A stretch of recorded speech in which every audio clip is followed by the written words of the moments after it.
안녕하세요. 저는 이번에 S&T 학원에서 새롭게 숙명여고 국어 강의 열게 된 김재호라고 합니다. 제가 오늘 숙명여고 학생들 어떤 식으로 공부해야 하는지, 학교 시험 경향성은 어떻고, 겨울방학 동안에 어떻게 공부할지에 대해서 간략하게 말씀드리겠습니다. 숙명여고 국어는 네 가지 키워드예요. 1번으로는 수능형이에요. 수능형. 그 다음에 2번으로는 문법 실력이 되게 중요해요. 그 문법 실력이 중요하다는 건 제가 하한선이라고 표현해 놨잖아요. 학생들 가르쳐 보면 9등급제 기준으로 해서 볼 때 3등급, 2등급, 1등급 학생 중에서는 문법을 틀리는 학생은 없습니다. 그러니까 문법을 완벽하게 만드냐 마냐가 일단 중상위권 내지 상위권으로 가기 위한 시작점이라고 생각하시면 되겠고요. 그러면 이제 3일 그 중상위권에서 상위권으로 갈 때의 변별력은 누가 되느냐? 고전문학이 됩니다. 그래서 고전문학에 대한 이해도가 얼마나 좋냐에 따라서 상위 등급으로 간다라고 보시면 되겠고요. 지역 유형에 대해서는 제가 뒤에 가서 따로 할 말이 있어요. 그래서 요 유형이 어떤지에 대해서는 뒷타임 가서 제가 좀 얘기를 해드리도록 할게요. 일단 대치동 지역의 학교별 출제 경향성을 그룹핑해 보면은 저는 세 개로 나눠요. 첫 번째로는 개념형이에요. 개념형은 말이 개념형이지만 제가 지금 여기 보면은 밑에 암경이라고 적지 않았습니까?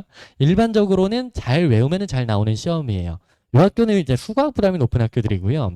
그 다음에 수능형이거든요. 독해형이라고 나와놨는데 수능형은 읽는 능력을 물어보는 시험이라고 하는 거잖아요. 이럴 경우에 일반적으로는 두 가지를 강조해요. 첫 번째로는 뭐를 강조하는 경우가 많냐면은 외부 지문을 많이 냅니다. 그래서 낯선 문학 작품에 대한 독해력이 얼마나 잘 돼 있나 요거를 측정하는 거고요. 그 다음에 두 번째로는 뭐를 내는 경우가 많냐면은 선지의 길이를 길게 내는 방식으로 선지 독해력을 묻는 경우가 많습니다. 근데 이제 요런 방식으로도 좀 변별이 안 돼라고 할 때 내는 게 지엽형이에요. 주로 여학교들이 이제 우리 학생들 악착같이 외우고 필기 꼼꼼하게 하고 이런 식으로 공부하니까 변별력이 안 돼서 문제를 위한 문제를 많이 내요. 뭐 소설에다가 개수색을 낸다든가 아니면 빈칸 뚫는다든가 이런 식의 문제를 내는데 조금 엄밀하게 말하면 숙명 요구는 변화하고 있습니다. 제가 생각할 때는 좋은 방향으로 변화하고 있어요. 과거에는 이런 방식으로 출제를 했는데 요즘에는 수능형으로 학교가 문제 패턴을 많이 바꿨어요. 그러면 학교가 수능형으로 문제 패턴을 많이 바꿨다라고 하는 거는 뭘 보면 알 수 있냐? 두 가지를 보면 알 수 있는 건데 첫 번째로는 유형을 보면 알 수 있어요. 그 다음에 두 번째로는 시험 범위가 어떤지를 보면 알 수 있습니다. 일단 시험 범위에 대해서 먼저 얘기를 해볼게요. 제가 지금 여기다 뭐라고 적어놨냐면 교과서가 30%고 부교재가 70%야 라고 나와 있는데 말이 부교재지 실제로는 프린트입니다. 그래서 학교 프린트의 비중이 굉장히 높아요. 그러면 프린트 내용으로는 주로 뭐가 들어가냐? 문학 작품들이 들어가는 경우가 굉장히 많아요. 문학 작품을 학교생들 선택하시는 거 보면 보통 고전 시가에 대한 내용을 서술하거나 고전 산문에 대한 내용을 많이 넣어서 고전 문학에 대한 내용을 많이 담는 경우가 많고요. 경우에 따라서 비문학을 많이 내시는데 숙명은 비문학을 선호하는 것 같지는 않습니다. 오히려 뭐는 조금 세게 내냐면 문법 개념을 세게 내요. 그 고1 교과서에는 수능에 필요한 문법 전체 개념이 담겨 있지 않거든요. 문법은 우리가 4개 단원으로 이루어져 있어요. 의문, 단어, 문장, 국어사 요쪽 내용이 담겨 있는데 교과서에는 의문하고 국어사 내용들밖에 없거든요. 뭐 문법 요소 일부 있긴 하지만 그런데 이제 여기 빈 부분을 프린트로 추가해서 수능에 필요한 문법 개념을 한 바퀴 돌 수 있도록 내줍니다. 그 다음에 이제 어휘나 한자, 성어, 속담 같은 표현에 대해서 공부할 만한 프린트까지 뒤에 덧붙이는 방식으로 조금 내용을 구성해 주신다라고 생각을 해주시면 되겠습니다. 조금 더 세부적으로 살펴보면요. 문학의 비중이 압도적으로 많고요. 시간이 지나면서 문학량은 오히려 점점 늘어가는 걸로 보여요. 그래서 기본적으로 시험 범위가 많아졌습니다. 이러면서 유형 변화가 생겼어요. 과거에는 숙명여고 시험 범위가 많지도 적지도 않은 적당한 수준이었는데 늘려요. 왜 그러냐? 한 2020년에서 22년 요때는 문제를 굉장히 지엽적이고 어렵게 냈어요. 선지 길이도 길고 문제 유형도 개수색이라든가 모두 고르시오라든가 문제를 위한 문제 좀 욕나오는 문제 이런 걸 많이 내다가 23, 24학년도로 가면은 시험 범위를 늘리십니다. 자, 늘린 다음에 어떤 방식으로 출제하시냐? 늘어난 범위에 대해서 복합이라고 하면 어려운 게 아니에요. 작품이나 글을 비교하고 대조하는 방식으로 가나다라마 해서 복합문을 많이 냅니다. 이게 요즘 수능에 많이 나오기 때문에 학교생들이 트렌드를 좀 따라가 주신 거라고 보시면 돼요. 그래서 요걸 활용해서 변별을 많이 하니까 오히려 독해력을 묻는 방식으로 가는 거고요. 거기다가 과거에 비해서 어찌됐든 외부 지문을 갖다가 어느 정도 내려는 경향성은 많습니다. 특히 옛날에는 운문, 시로만 외부 지문을 냈지만 요새는 수필이나 산문 쪽에서도 외부 지문을 내서 읽어야 하는 시험을 만들었다라는 측면에서 좀 주목해서 봐야 할 것 같습니다. 그 다음에 특히 뭐의 비중이 언제나 빠짐없이 있냐면 1학기 기말부터는 얘네도 고전시가 고전 산문이고요. 그 다음에 2학기 중간 때는 중요한 고전시가를 어마어마하게 많이 넣었어요. 그 다음에 실제로 어려운 문제들은 이쪽에서 내는 경향성이 강했습니다. 그래서 이제 고전 문학을 가지고 변별을 확보하려는 경향은 유지되고 있다라고 하는 거죠. 유형과 범위는 이렇고요. 조금 더 자세하게 설명을 하면 시험이 좀 들쑥날쑥하기는 해요. 들쑥날쑥하다는 거는 저는 난이도 측면을 얘기하는 건데 시험이 쉬운 수준이 아닙니다. 꽤나 어려운데도 평균은 80점, 79점 이쪽에서 나와요. 평균이 79, 80이라고 하는 거는 5등급 라인이 여기서 만들어진다는 거기 때문에 시험의 수준이 꽤나 있음에도 아이들이 열심히 해서 사실 등급 따기가 쉬운 학교는 아닙니다. 다만 올해 같은 경우에는 약간 편차가 있었던 게 평균을 좀 얘기해 보면은 1학기 중간고사 있죠. 1학기 중간고사 때는 평균이 80 후반에서 지켰어요. 그러다가 1학기 기말고사 때 갑자기 문제를 어렵게 내셔서 평균을 60 후반으로 떨궈주셔서 평균이 이제 80, 70 후반 요 정도로 학기 평균이 나오는 방식이었어요. 좀 흥미로운 건 뭐냐면 보통 요렇게 등급 컷을 갖다가 많이 떨굴 때는 문제 유형을 급격하게 바꾸는 경우가 많아요. 근데 문제 유형을 급격히 바꾸지 않고 그냥 선지에서 말장난을 심하게 내는 방식으로 낸 거예요. 이 말에 깔려있는 거는 무슨 얘기냐? 외우는 것만으로는 문제를 풀 수 없게 하겠다는 거죠. 국어적인 기본기, 글을 읽는 독해력, 그 다음에 각 문학이나 문법의 개념어들을 갖다가 정확하게 정의할 수 있는지에 대한 능력, 이 두 가지만 가지고도 변별을 하는 흐름을 많이 보이고 있다는 거예요. 그럼 학생이 대비할 때도 마찬가지겠죠? 기본적으로 너무 내용을 달달달 외우고 지엽적인 내용 하나하나를 암기하려고 달려들면 불리한 학교가 되는 거예요. 오히려 그러면은 같은 내용이고 표현이 달리됐을 때 이게 같은 의미라고 하는 걸 놓치게 되면서 시험장에서 실수하는 경우가 많아진단 말이죠. 그런 식으로 대처할 게 아니라 본질에 충실한 게 제일 좋아요. 내신에서 본질은 교과서 잘 읽는 거, 그 다음에 교과서에 사용되고 있는 어휘나 개념어들을 정확하게 하나의 문장으로 간결하게 서술할 수 있게끔 정리하면서 공부하는 거, 요 과정이 중요합니다. 그래서 이거에 대한 공부를 좀 잘 하시면 좋아요. 학교에 대해서 조금 자세하게 설명을 드리면 요 내용은 좀 예민한 내용이기 때문에 제가 자료에 적지 않고 어머님들이 적으면서 들으면 될 것 같은데 지금 숙명여고에 선생님 네 분이 들어가세요.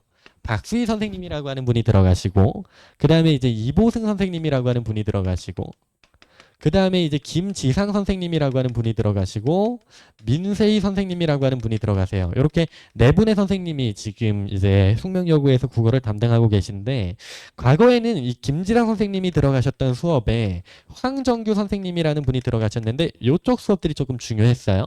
사실 이보승 선생님이나 민세희 선생님 같은 경우에는 무난하게 문제를 내십니다. 가르치는 내용도 딱히 특성이 있다기보다는 그냥 평범하게 내세요. 근데 박수희 선생님이 수능에 연계돼서 나오는 내용들을 많이 내주세요. 아예 박수희 선생님은 학교 수업 때 그냥 야 지금 우리 배운 내용이 수능에 이렇게 나왔어. PPT 같은 걸로 좀 보여주면서 수업하시기도 하거든요. 그래서 박수희 쌤은 수능이나 모의고사 기출 또는 EBS 수특 수완의 내용을 계속 엮어서 내시는 경향성이 강합니다. 그 다음에 이제 김지상 쌤, 황정규 쌤 요 두 분은 좀 독창적으로 수업을 하세요. 그래서 이분들이 특히 문학에 들어갔을 경우에는 자습서나 수능에 나오는 해석이 아니라 학교쌤들이 추구하는 특이한 해석으로 새는 경우가 많기 때문에 이쪽의 수업을 들을 때는 좀 집중해서 들어주셔야 합니다. 그다음에 여기 내용은 잘 들으면 실력 향상에 도움이 돼요. 그래서 이런 식으로 수업 자체는 진행이 되니까 요 두 선생님 수업들을 좀 면밀하게 살피면서 공부하는 게 도움이 될 것 같다라는 말씀을 드립니다. 그러면 원래 공부라는 게 그렇잖아요. 시험 특성을 파악한 다음에는 내 특성을 파악해야죠. 그래서 시험과 나 사이의 간극이 뭔지를 특정하고 좁히는 게 중요하잖아요. 그러면 제가 학생들 국어 공부가 어떻게 이루어지고 있나를 보면은 등급대에 따라서 특성이 있어요. 일단 5등급 대들은 어휘나 개념을 잘 몰라요. 특히 이 개념이 약해서 이제 선지 같은 거를 읽을 때 실수하는 경우가 많고 어휘가 약하면은 지문을 읽을 때 실수를 하는 경우가 많습니다. 사실 근데 숙명여고는 이 어휘를 보강해 주려고 문제에서 어휘를 많이 반영하고 학교 자료에서도 어휘를 많이 내주시는 편입니다. 다만 이제 그 자료의 출처가 어디냐라고 하면은 주로 마더텅 어휘 시리즈 요거를 갖다 활용하는 경우가 많기 때문에 요 교재 같은 거를 학원을 안 다니더라도 미리 떼면 좋고, 저는 이제 프리내신 수업할 때 이 내용을 반영해서 교재를 다 만들어 줍니다. 그래서 수업을 따를 때는 그냥 소화를 잘하는 게 좋고요. 개념이라고 하면 어려운 게 아니라 문법 개념이 되고 문학 개념이 되는 건데, 이 학습을 얼마나 단단하게 했느냐가 숙명여고 내신 고득점을 위한 필수 조건이에요. 이제 문법은 개념이 한 80개 정도 되고요. 문학은 개념이 한 110개 정도 돼요. 애들 공부시켜보면은 문법은 일주에 15개에서 20개 정도 개념, 왜냐면은 개념이 암기할 거리가 좀 많아요. 문학 같은 경우에는 보통 20개에서 25개 정도의 개념이 그 학생들이 일주에 소화 가능해요. 그러니까 총 합치면은 한 4주에서 5주 정도가 이제 문법과 문학을 마스터하는 데 걸린다는 거거든요. 그래서 5등급 학생들은 시간을 한 4, 5주 정도 들이더라도 이 내용을 완수하는 게 좋습니다. 그래야 암기로 여기 갔다가 기복이 있어서 떨어지는 경우가 많은데 그렇게 되지 않는다라고 하는 거예요. 이제 5등급 때 학생들 어휘랑 개념 공부한 다음에는 이제 뭐가 좋냐, 이제 4등급으로 넘어가는 건데, 4등급 학생들은 교과서 독해를 잘 못해요. 근데 교과서 독해가 됐는지 안 됐는지 판단하는 기준이 모호하잖아요. 판단할 때 제일 좋은 기준이 되는 거는 뭐냐면은 고1 3월 모의고사의 내용이 어떠냐가 좋은 기준이 되는 거예요. 그래서 고1 3월 모의고사 내용이 2등급권 정도는 나와주면 교과서 독해를 안정적으로 할 수 있는 학생인 거고, 그렇지 않으면 이 고1 3월 모의고사 내용을 분석하면서 문장을 읽는 법, 문단을 요약하는 법, 이런 것들을 갖다 연습하는 게 좋겠습니다. 그러면 교과서 독해를 다 어느 정도 한 학생들은 그 다음에 뭐 해야 하냐? 문제를 풀어봐야 돼요. 문제를 풀어보다 보면은 두 가지를 알게 되는데, 그래서 시험 문제 나오는 패턴, 원리는 정해져 있다라고 하는 거죠. 예를 들어 우리가 진달래꽃을 배웠는데 진달래꽃의 처음부터 끝까지 모든 걸 안다? 아는 게 아닌 거죠. 진달래꽃에 대해서 분석한 내용 중에서 무엇이 가장 중요한 내용인지, 무엇이 가장 힘줘서 바라봐야 하는 내용인지를 특정하는 게 1번입니다. 그 다음에 시험은 아는 것만큼이나 뭐가 중요하냐면 그게 어떤 식으로 문제의 표현이 되는가가 중요해요. 그래서 A라는 표현과 B라는 표현이 실질적으로 하나의 개념을 동일하게 말하는 거구나 라는 거를 알 수 있어야지만 시험에서 고득점으로 향할 수 있다는 거죠. 그래서 이 표현하는 방식을 갖다가 보다 보면 내가 애매하고 뭉툭하게 알고 있던 5개념을 수정할 수 있는 기회가 생기는 겁니다. 그래서 이제 출제 요소를 획득하다 보면 그 다음에는 유형이 보일 거예요. 같은 개념도 문제마다 묻는 방식이 다르다는 걸 알게 될 겁니다. 그래서 기출문제를 쭉 비교하고 우리 학교 기출문제를 보다 보면 이 문제를 우리 학교는 이런 식으로 되는구나 라는 최적화의 단계까지 갑니다. 이러면 이제 1등급을 맞을 조건을 갖췄다라고 말할 수 있는 거예요. 그러면은 전에 학생들을 뭐를 집중할 거냐? 보통 중학교에서 A 정도 맞는, 그러나 100점을 꾸준히 맞지 못하는 애들은 여기라고 보시면 돼요. 그래서 제 커리큘럼은 여기서부터 여기까지 가는 과정을 겨울방학 동안에 미리 좀 학습을 한다고 생각하시면 되고요. 좀 더 정확하게 말하면 여기서부터 여기까지 제가 끌어올려 놓을 겁니다. 그 다음에 내신 시험 기간 들어가서 학교 선생님들이 필기하고 수업 나가시면 그 내용에 걸맞게 단계를 좀 업그레이드하는 방식으로 수업을 진행한다라고 생각을 해주시면 돼요. 그러면 제 내신 대비 커리큘럼은 어떻게 되냐? 저는 보통 6+1을 선호합니다. 근데 좀 더 엄밀하게 따지면 제 수업은 4주차를 기준으로 해서 전반부랑 후반부가 달라요. 그래서 1주차부터 4주차까지는 진도를 나가는 데 힘쓰고요. 5, 6, 7주차 때는 진도 나간 내용들을 반복하는 데 제가 조금 신경을 쓸 겁니다. 그래서 앞부분에는 제가 문법 내용을 언제나 제일 먼저 스타트를 끊을 거예요. 문법은 시험 범위에 나오는 개념이 정해져 있고 큰 변화를 주기 어렵기 때문에 1주차 때 문법 개념을 갖다가 싹 봐준 다음에 2주차에는 제가 문법 개념을 갖고 문제풀이를 해줄 거예요. 문제풀이를 할 때는 기본 문제 개념에서 고1, 고2, 고3 평가원 모의고사와 EBS 문항에 나와 있는 문제풀이를 해줄 거고, 그 다음에 조금 수준 있는 대치동 지역의 내신 기출, 특히 숙명여고 기출을 보면서 대충 문제의 알고리즘은 어떤지를 갖다 정리하는 작업을 이따 할 겁니다. 그 다음에 이제 3주차, 4주차 때 가면은 이 작업을 똑같이 문학하고 비문학으로 진행을 해주신다고 보면 돼요. 그러면 여기까지 가면은 개념은 끝난 거고요. 5, 6, 7주차 동안에 우리가 신경 써야 하는 거는 제가 생각할 때 어떤 방식으로 약점을 보완해야 하는가라고 하는 겁니다. 그래서 약점을 보완하는 과정에서 제가 주로 시키는 거는 문제를 풀 때 그냥 문제를 넘기는 게 아니라 선지를 어떻게 읽고 분석을 해야 하는지에 대한 첨삭식의 피드백이나 또는 수업 때도 그런 방법을 갖다가 많이 가르칠 겁니다. 예, 그렇게 되면서 그 다음에 특히 숙명여고 기출 문제 같은 걸 보면은 문제 유형들이 나올 거고 여기서 주로 나오는 출제 요소들이 있기 때문에 요 내용들을 정리하면서 공부의 완성도를 계속 높여줄 수 있는 방식으로 나갈 거고요. 그 다음에 이때쯤 되면 제가 요약 노트를 갖다 만들어 줄 겁니다. 그럼 이 요약 노트에 대한 암기가 정확하게 외워지고 있는지 달달달 알고 있는지 확인하는 작업이 이때 진행된다라고 생각을 하시면 돼요. 이게 숙명여고 시험의 함정인데 학교생들마다 가르치는 내용이 얼핏 보면은 달라 보여요. 왜? 학교생들이 열심히 가르치셔서 나름 자기가 가르칠 수 있는 최선의 깊이까지 계속 가르치거든요. 그럼 시험 문제에 그 모든 게 나오냐? 아니에요. 시험 문제는 거기서 교집합이 되는 본질적인 내용만이 나옵니다.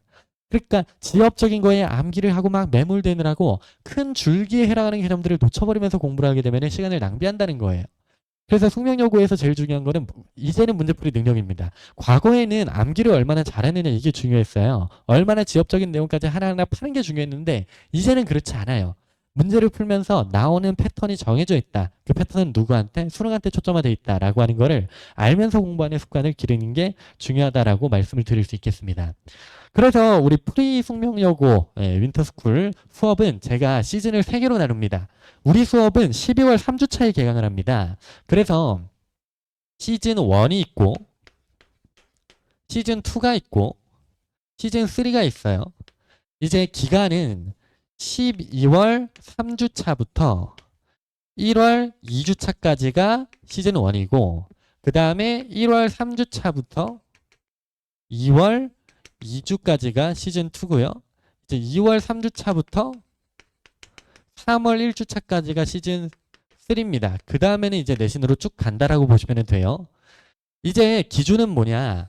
요때는 학교 발표가 나기 전입니다. 그래서 학교 발표 나기 전에 기본기를 갖다가 닦는 훈련을 이따 할 거고요. 학교 발표가 난 후니까 내신 범위를 갖다가 빠르게 선행을 한 바퀴 돌린 다음에 심화학습으로 넘어가는 게 저희 구조다라고 생각을 해주시면 됩니다. 시즌 1, 2, 3 이렇게 나눠져 있고요. 시즌 1에서 다루는 내용은요. 일단 현대문학 내용을 많이 가르칠 거예요. 왜냐 고전문학이 어렵기 때문에 그걸 먼저 가르치고 싶지만 애들 고전문학은 고전어휘가 안 돼 있어서 개념학습 같은 거를 고전문학을 활용해서 연습하기는 좀 어려움이 있어요. 그래서 현대문학 주로 시나 현대 소설 내용들을 갖다가 시험에 나왔던 걸 분석하면서 개념어를 갖다가 다시 완벽하게 복습하는 작업이 이때 이루어질 거고요.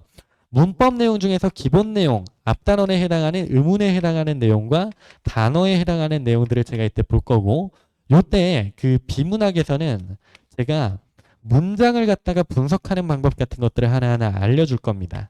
그래서 미시독해 능력, 전체적인 틀보다는 일단 문장 하나, 단어 하나, 문맥 하나를 정확하게 잡는 훈련. 요 수업이 이때 진행되고요. 자, 시즌 2로 넘어가게 되면 제가 이제 고전문학을 들어갑니다. 이때부터는 문학 심화가 되는 거죠. 그래서 문학사에 관련된 지식같이 정리하면서 시험 문제 나올 만한 필수 작품 분석해 드릴 거고 문법도 뒤쪽에서 조금 어렵게 나오는 거 문장에 대한 내용들 그 다음에 고전 문법에 대한 내용들 특히 고전 문법과 고전 문학은 같이 공부하면 시너지가 잘 나거든요. 그래서 요 내용들을 학습하고요. 비문학은 이제 거시독해로 넘어가는 거예요. 문장을 읽을 줄 안다는 수준에서 문단과 글은 어떻게 읽을 것이며 인문사회 과학 제재별로 핵심되는 개념들은 뭔지에 대한 정리를 이때 시켜줄 겁니다. 그 다음에 이제 학교 발표 난 다음에는 내신 대비 선행 수업을 할 거예요. 그래서 이때는 이제 교과서가 발표되고 범위가 어떨지가 나올 거기 때문에 그거에 대한 선행 수업이 진행된다라고 생각을 하시면 되겠습니다.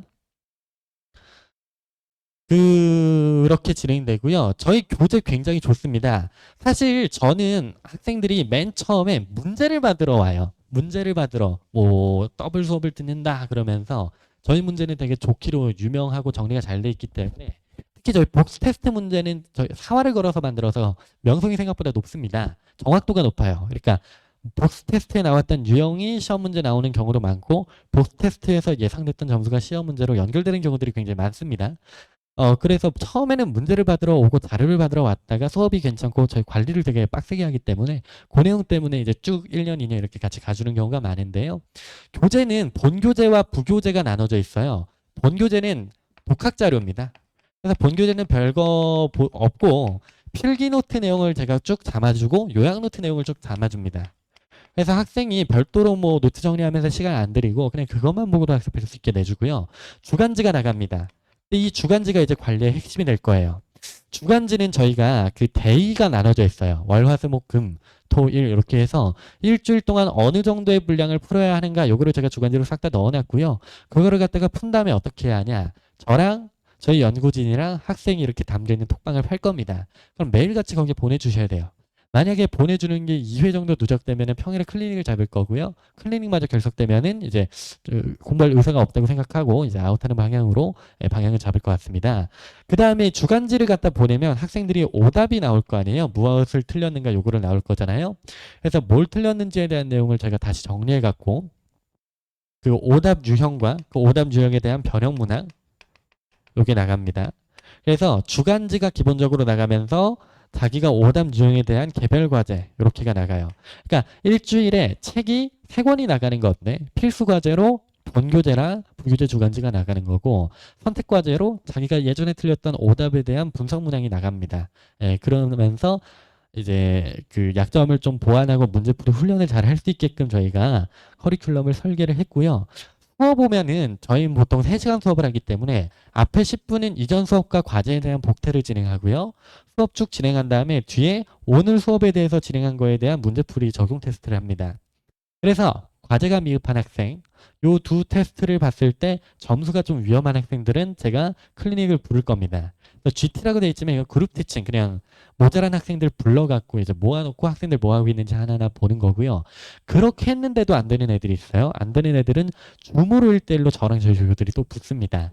그 다음에 사실 이 클리닉 같은 경우에도 그냥 뭉텅이로 나와서 암경으로 가는 경우가 많은데 그렇게 하면 안 돼요. 그런 학생마다 필요한 게 다르기 때문에 전혀 정리가 안 되는 거거든요. 이게 상위권 학생들한테 필요한 클리닉이 있고 중위권 학생들한테 필요한 클리닉이 있고 하위권 학생들한테 필요한 클리닉이 있어요.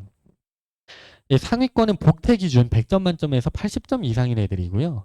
얘네는 이제 60에서 80 사이인 거고 얘네는 이제 60 밑에인 애들인데요. 상위권 애들 같은 경우에는 일단 Q&A를 잘해주는 게 중요합니다. 모르는 거를 갖다가 얼마나 잘 분석하고 자기가 속 시원하게 질문할 수 있느냐. 이게 중요하고 Q&A 내용에 대해서 기록과 누적을 시켜주는 게 중요해요.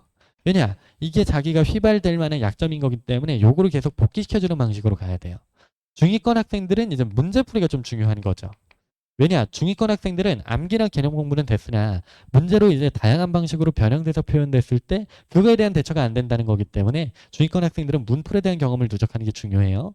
그 다음에 하위권 학생들은 그 필요 없어요. 그냥 암기시키고 개념 공부 독해시키는 게 필요하거든요.